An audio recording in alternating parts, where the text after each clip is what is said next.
Burkina Faso sits on some of the richest gold reserves in the world, but for decades its people have remained the poorest.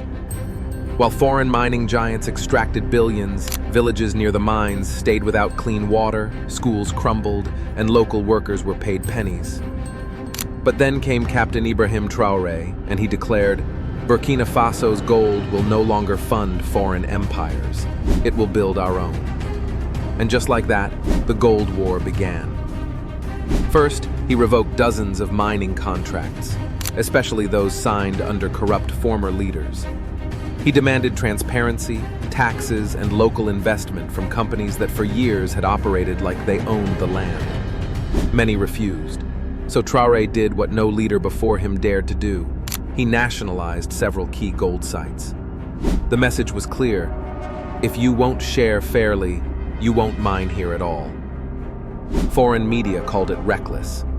But for the people of Burkina Faso, it was the first time they felt ownership of their own soil. And this isn't just about gold, it's about sovereignty. Traoré launched the People's Mining Brigade, a national task force made up of engineers, soldiers, and youth trained to manage small-scale community mining with profits reinvested in hospitals, roads, and schools. No middlemen, no offshore accounts, just Burkinabe gold for Burkinabe progress. But of course, the West didn't stay silent. Within weeks, diplomatic pressure mounted. Aid was suspended, sanctions were hinted. One European ambassador allegedly told a private meeting, "You are destabilizing the gold market." But Traoré didn't blink. He replied, "We're stabilizing our dignity." Behind closed doors, intelligence leaks suggest Western firms are now lobbying for regime change, quietly funding media narratives, political opposition, even proxy destabilization via mercenaries in border regions. This is economic warfare, and it's only just begun. But Burkina Faso is fighting back in its own way. They've started working with non-Western partners, building gold refineries on their own land to stop exporting raw ore and start creating finished wealth. For the first time in history, the gold mined in Burkina Faso may be stamped not made in London or certified by Switzerland, but refined in Ouagadougou. And perhaps the most powerful part? Traoré is teaching the next generation that gold is not a curse. It's a tool. Not for greed, but for growth. Not for foreign banks, but for future Burkinabe dreams. The world might call it dangerous, but for Burkina Faso, this is liberation, karat by karat. But the stakes are getting higher. As Burkina Faso asserts control over its gold, neighboring nations are watching closely. Inspired by Traoré's defiance, countries like Mali and Niger are beginning to question their own mining contracts, some signed decades ago under post-colonial pressure. A quiet alliance is forming, an alliance of African resource independence. The West is nervous. Think tanks warn of a new anti-West gold bloc emerging in West Africa, a coalition that may eventually trade gold in currencies other than the dollar or euro, and that could shake the global economy. Because it's not just about Burkina Faso's mines, it's about breaking the centuries-old pattern where Africa mines the gold, but others wear the crown. Meanwhile, back home, something incredible is happening. Gold revenues that once disappeared overseas are now funding free school meals, public healthcare initiatives, and solar infrastructure projects in some of the country's most neglected regions. In one village near a newly nationalized mine, locals recently held a celebration, not for a foreign investor, but for the first fully funded clinic in 50 years. They named it Traoré Hope Center. To many, it's just a building. To them, it's a symbol that their gold now has a purpose. But the road ahead won't be easy. Already, cyber attacks have targeted Burkina Faso's new mining databases. Suspicious supply chain disruptions have delayed refinery equipment shipments, and certain corporate-sponsored NGOs are calling for democracy restoration, a thinly veiled code for removing Traoré.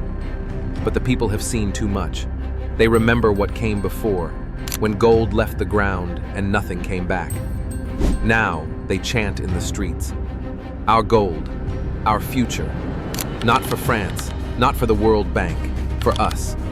And perhaps that's the true power of this gold war, not just reclaiming resources, but reclaiming identity. For every ounce refined in Burkina Faso, another layer of foreign control melts away. And with each coin minted, each school built, each hospital opened, a new kind of wealth is born, the wealth of self-determination. But gold was never just a metal. It has been the currency of kings, the obsession of colonizers, and now the battleground of modern African sovereignty. Under Traoré's new policies, foreign corporations are required to renegotiate their contracts with full transparency, local labor quotas, and a minimum 60% revenue share for the state. Some walked away, others tried to stall, but a few, recognizing the tide, chose to adapt. One European mining CEO was quoted off camera saying, "If we don't play by Traoré's rules, someone else will, probably China." Because Beijing, ever the quiet strategist, has been watching closely, offering refining equipment, training programs, and infrastructure deals with no political strings attached. This has raised alarms in Paris, London, and Washington. Burkina Faso, once considered a forgotten, dependent nation, is suddenly a geopolitical pivot point. It's not just about gold anymore, it's about influence. And the West is losing ground. Meanwhile, inside Burkina Faso, the cultural shift is seismic.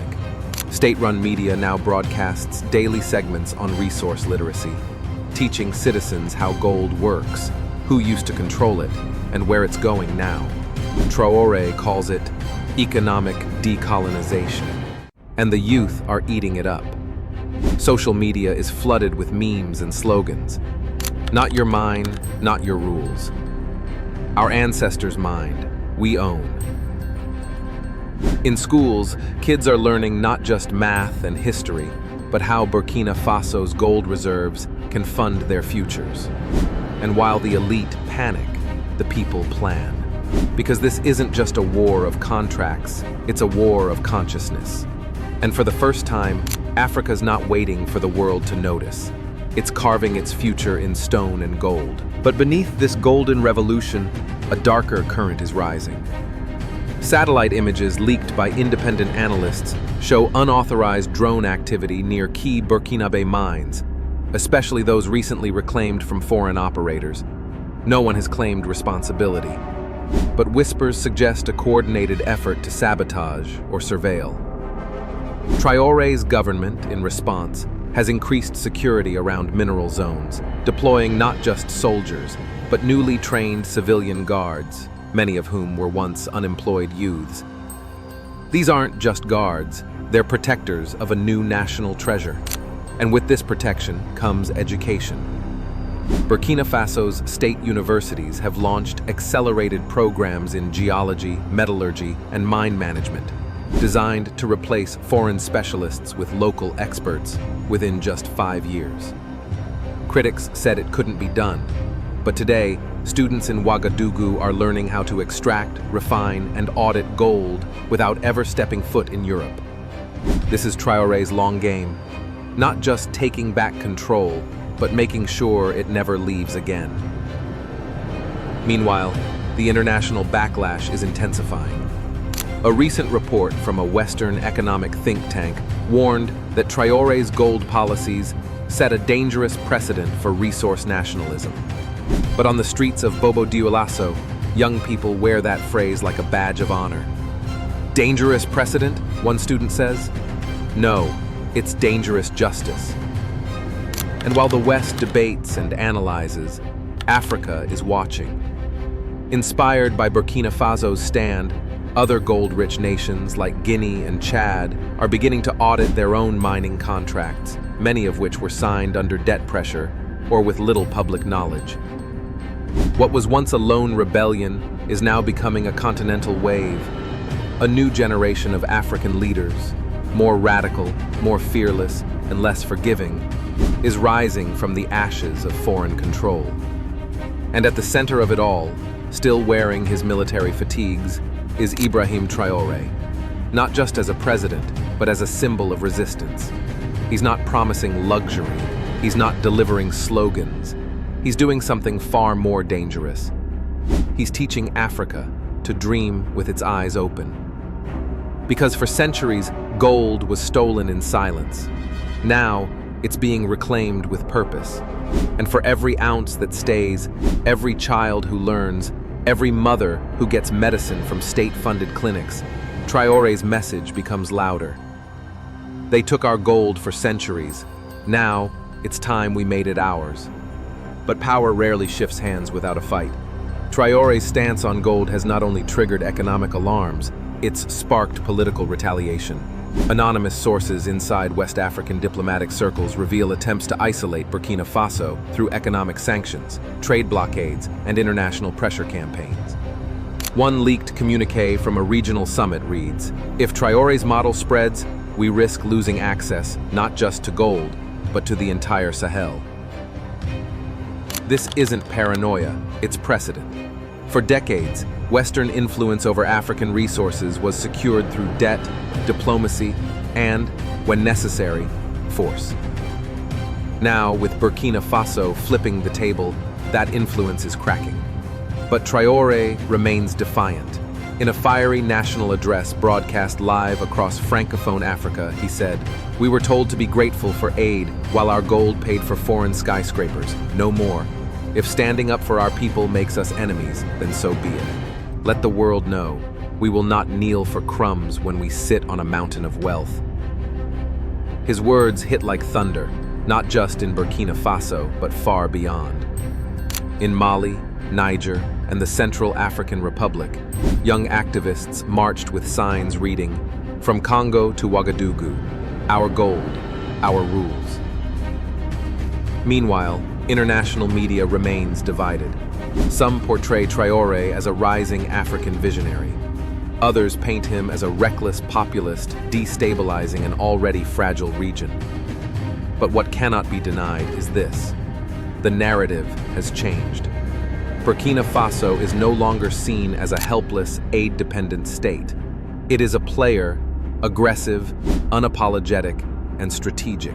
Behind the scenes, advisors close to Traoré are crafting a gold sovereignty charter, a blueprint for how other African nations can reclaim control of their mineral wealth without falling into chaos. This document, insiders say, will be offered freely to any African state willing to follow the path, not as domination, but as solidarity. Traoré's dream isn't just about gold. It's about building a new African economy, from the ground up, by the people who live on that ground. And the world, for all its disbelief, is watching. Because this isn't just Burkina Faso's fight, it's Africa's moment. A moment to decide, will the continent continue exporting its future in exchange for short-term aid? Or will it rise, resource-rich and resolute, on its own terms? Traoré has already chosen. He's dared to say no, dared to dig deeper, not just into the earth, but into the soul of a forgotten people. And now, whether the world likes it or not, Burkina Faso is mining more than gold. It's mining dignity. This is just the beginning of a new chapter for Africa. Like, share, and subscribe for more powerful stories the world tries to ignore.